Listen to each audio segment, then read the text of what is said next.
করো, মুক্ত করো, করতে হবে, তাহলে তোদের মরতে হবে।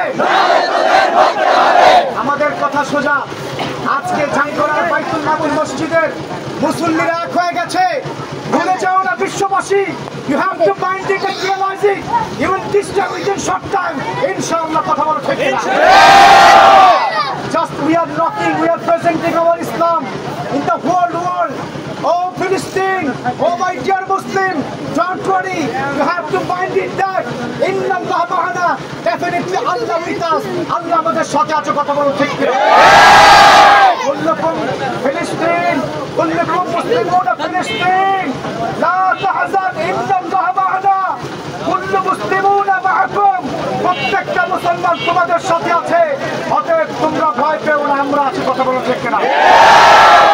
আমাদের দ্বিতীয় আরেকটা এজেন্ডা, ফিলিস্তিনের পণ্য বয়কট করতে হবে। পিছন থেকে হাত উঁচু করে বলুন, ফিলিস্তিনের পণ্য বয়কট করবো, কথা বলো ঠিক না? বয়কট, বয়কট, ফিলিস্তিন বয়কট, ইসরায়েলের পণ্য বয়কট, বয়কট, ইসরায়েলের পণ্য বয়কট, বয়কট। আপনাদের জন্য একটা শুভ সংবাদ, নিশ্চয় আপনারা জানেন ইসরায়েলে গত 28 ঘন্টা 29 ঘন্টা বা 30 ঘন্টার মধ্যে 8 বিলিয়ন মার্কিন ডলার তাদের লস হয়েছে। তাদেরকে আমরা 10 হাত জমিনের নিচে পুঁতে ফেলবো, কথা বলো ঠিক না? সোজা কথা, তাদের পণ্য বয়কট করে আমাদেরকে কি করতে হবে? আমাদেরকে দেখিয়ে দিতে হবে তোদের প্রয়োজন নাই বিশ্বে, তোরা হচ্ছে বিশ্বের মধ্যে নরপিশাচ, তোরা হচ্ছে জাহান্নামের কীট, কথা বলো ঠিক না? আপনারা দেখেছেন ছোট্ট ছোট্ট শিশুরা বাবা মা হারা হয়ে গেছে। আমরা যদি পারতাম শিশুদেরকে এনে আমাদের পালন করতাম, কথা বলো ঠিক না? আমাদের সেই ক্ষমতা হয়তো নাই।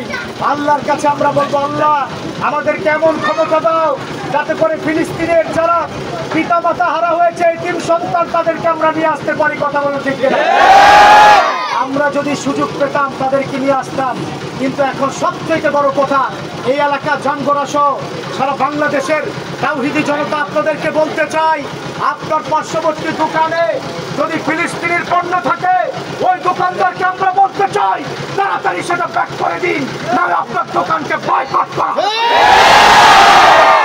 আপনি ফিলিস্তিনের পণ্য বেচবেন, ওরা নিয়ে আপনারা ইসরায়েলের পণ্য বেচবেন, ওরা নিয়ে আমার ফিলিস্তিনি ভাইদের বুকে তারা কিন্তু আপনার মিসাইল নিক্ষেপ করবে, রক্তাক্ত করবে, এটা হতে দেওয়া যাবে না, দেওয়া যাবে না, কথা বলো ঠিক না? মাথায় রাখতে হবে, আমাদের পণ্য বয়কটের মাধ্যমে কিন্তু একটা বিশাল জেয়ার হবে, কথা বলো ঠিক না? সেই জেয়ারটা করতে চাইতো ইনশাআল্লাহ।